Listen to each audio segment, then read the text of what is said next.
Okay, so the water comes off the carport here, and I put up sandbags to try to get it to not flow into the property. You can see the water's collecting right there. It typically hits the cracks of the pavement. I put the sandbags where there needs to be kind of a speed bump.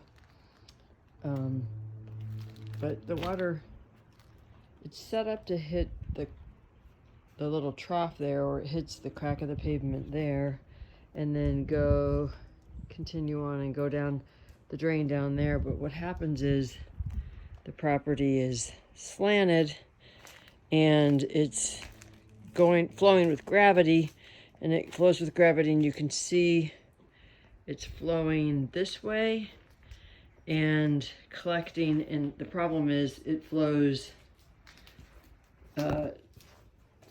this way, and this is the tenant's laundry, and it goes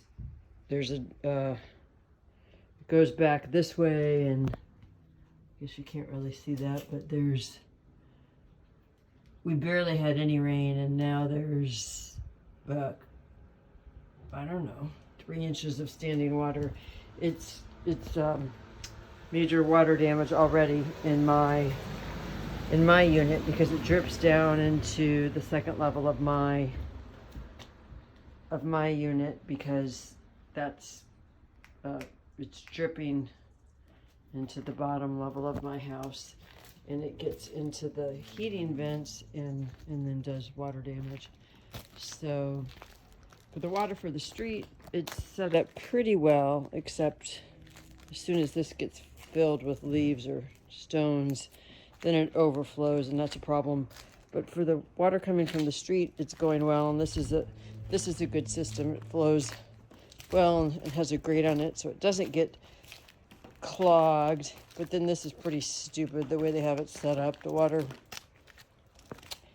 ends right here, and it hits a step, which you can see doesn't even have a normal trough, and then it goes over, and then this is just kind of a temporary thing the neighbor set up, hits into a grate, and then it goes into their drain. So for the water from the street, it's all set up. It works pretty well, but for the runoff from the neighbor's carport, it's inadequate, because it's a large amount of water that's coming off from this carport, and because of gravity, it's going into the house. So where the sandbags are needs to be a speed bump.